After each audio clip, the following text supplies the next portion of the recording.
What are eukaryotic cells? It is a question that takes us to the very heart of complex life on Earth. To understand a eukaryotic cell is to understand yourself. The trees in the park, the mushrooms in the forest, and even the mold on a piece of bread. While the world of microbiology often focuses on the sheer number of bacteria, it is the eukaryote that mastered the art of biological architecture, allowing life to scale up from microscopic dots to blue whales and giant sequoias. The term eukaryote comes from the Greek words eu, meaning true, and karyon, meaning nut or kernel. This refers to the nucleus, the defining feature of these cells. If a cell were a city, the eukaryotic cell would be a highly organized metropolis with a fortified city hall, specialized power plants, industrial zones, and a complex transit system.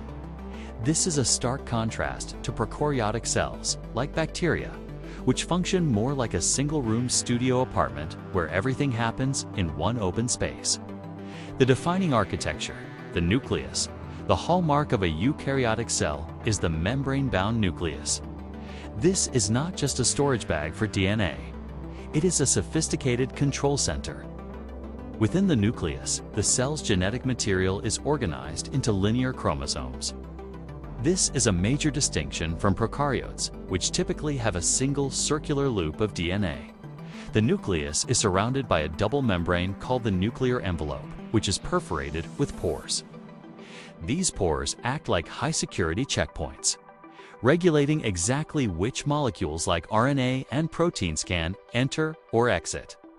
Inside, you'll find the nucleolus, a dense region dedicated to producing the components for ribosomes. By isolating the DNA, the eukaryotic cell protects its most precious blueprints from the chaotic chemical reactions occurring in the rest of the cell. The powerhouse, mitochondria, and the endosymbiotic theory. Perhaps the most famous organelle is the mitochondrion. These are the power plants of the cell, where chemical energy from food is converted into a form the cell can use, adenosine triphosphate, or ATP. What makes mitochondria truly fascinating is their history. Most scientists adhere to the endosymbiotic theory, which suggests that billions of years ago, a large host cell swallowed a smaller aerobic bacterium. Instead of digesting it, the two formed a symbiotic relationship. Over time, that bacterium became the mitochondrion. This is why mitochondria have their own separate DNA and a double membrane. In plants and algae, a similar event occurred with cyanobacteria, leading to the creation of chloroplasts, the organelles responsible for photosynthesis. The industrial complex, endomembrane system, eukaryotic cells thrive on compartmentalization. They don't just let proteins float around aimlessly. They have a dedicated manufacturing and shipping department known as the Endomembrane System. First, there's the endoplasmic reticulum, or the rough R is studied with ribosomes and is the primary site for protein synthesis. The smooth lacks ribosomes and focuses on creating lipids, detoxifying chemicals, and storing calcium ions.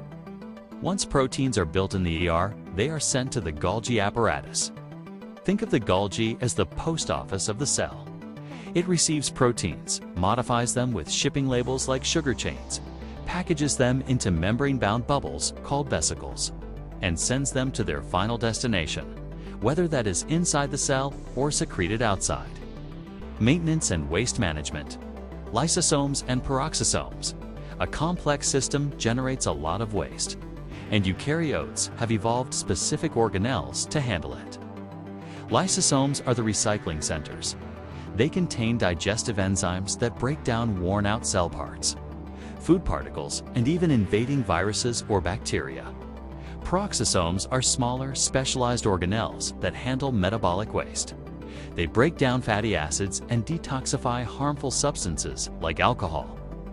In the process, they produce hydrogen peroxide, which is toxic, but the organelle contains enzymes to immediately convert that peroxide into water and oxygen, keeping the rest of the cell safe. The structural framework. The cytoskeleton, a cell, isn't just a floppy bag of soup. It has a sophisticated internal scaffolding called the cytoskeleton.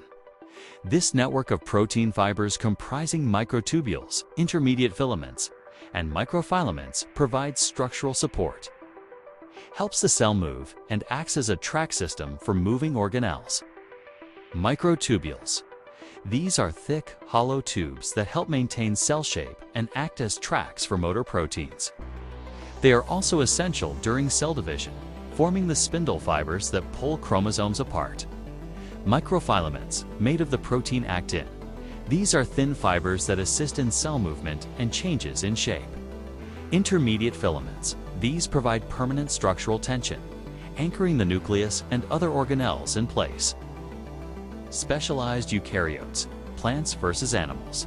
While all eukaryotic cells share these core features, there are significant differences depending on the kingdom of life. Animal cells are generally more flexible and come in a vast array of shapes.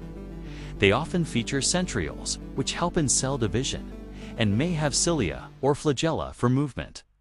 Plant cells, however, are built for stability and self-sufficiency. They possess a rigid cell wall made of cellulose, which allows plants to grow tall without a skeleton. They also have a large central vacuole, a massive water-filled sac that maintains turgor pressure, keeping the plant from wilting. And, of course, they contain chloroplasts, the green organelles that capture sunlight to create glucose. Why size and complexity matter? Eukaryotic cells are typically 10 to 100 times larger than prokaryotic cells. This size is only possible because of the organelles mentioned above. In a small bacterial cell, molecules can move where they need to go via simple diffusion. But in a large eukaryotic cell, diffusion is too slow. By creating specialized rooms, organelles, the cell can concentrate the necessary enzymes and substrates for specific reactions, making them much more efficient. This efficiency provided the evolutionary fuel for the development of multicellularity. When cells could specialize, they could band together to form tissues, organs, and eventually complex organisms. The modern frontier, research and health, our understanding of eukaryotic cells is constantly evolving. Today, we know that many human diseases are rooted in organelle dysfunction. Mitochondrial diseases can lead to total system failure because the body can't produce enough energy.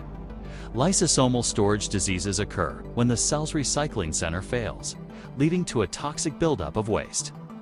Furthermore, the study of the eukaryotic cell cycle, how these cells grow, and divides the cornerstone of cancer research. Cancer is essentially a eukaryotic cell that has forgotten how to stop dividing, often due to mutations in the DNA housed within the nucleus. Conclusion: the eukaryotic cell is a masterpiece of biological engineering. It represents a monumental leap in the history of life, moving from the simple, rugged design of the prokaryote to a sophisticated, compartmentalized system capable of incredible diversity. From the neurons firing in your brain to the yeast making bread rise, the eukaryotic cell is the fundamental unit of the visible world. Understanding these cells isn't just an academic exercise, it's an exploration of our own internal machinery. Every breath you take and every movement you make is powered by the coordinated dance of trillions of PSOs, organelles working in perfect microscopic harmony.